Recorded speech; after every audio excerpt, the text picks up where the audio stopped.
The National Mall is an extraordinary platform where moments great and small have helped shape the course of American history. As the nonprofit partner of the National Park Service, the Trust for the National Mall raises funds and awareness to deliver projects and programs to elevate this important American space and ensure that it remains a vibrant and engaging place for generations to come. First laid out in 1791 by Pierre Charles L'Enfant, the mall is a showcase for our nation's democracy, a series of grand avenues, sweeping vistas, and memorials, but more than that, with 9,000 permitted events, celebrations, marches, festivals, and demonstrations each year, it far exceeds the intent of its original designers. It is America's civic stage, where all are welcome to exercise their First Amendment rights, where all voices can be heard, and where we gather to speak up and unite. As an artist, Paul Ramirez Jones focuses on ways to inspire civic participation and exchange. Let Freedom Ring features an interactive bell that plays the iconic song, My Country 'Tis of Thee, performed by Marian Anderson on Easter Sunday in 1939, and quoted and rephrased by Dr. Martin Luther King in his I Have a Dream speech in 1963. The song is played in its entirety except for the final note. Passers-by are invited to play the final note on a 600-pound bell and to proclaim for what or whom they ring this bell of freedom.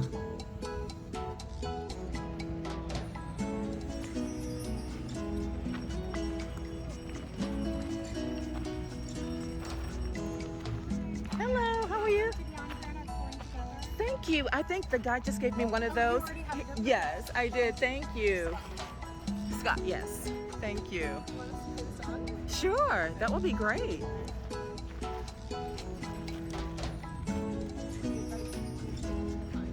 Oh, okay.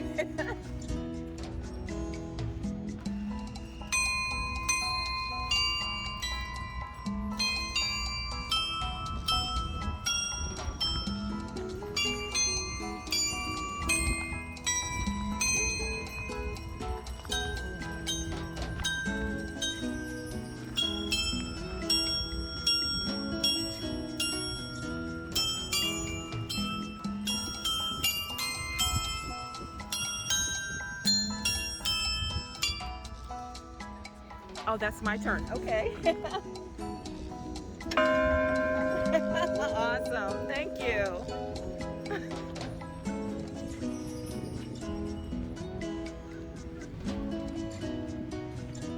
Vanessa German conjures the history of Marian Anderson's iconic 1939 Easter Sunday performance on the steps of the Lincoln Memorial through an inventive communal sculpture. Anderson's operatic concert took place within a racially segregated Capitol, and nearly a century later continues to serve as a reference point for expression, collectivity, and democracy on the National Mall. The 9-foot steel and resin sculpture includes an imaginative, figural representation of Anderson held up by a sea of hands and sand of lilies. Anderson's image, taken from historic photographs, is repeated around the top edge, while notes of the spiritual, Nobody Knows the Trouble I've Seen, in the details of her blue dress, the color symbolic. Tiffany Chung's For the Living is a monumental world map based on routes of exile, including those taken by Southeast Asian diaspora as a result of the Vietnam War.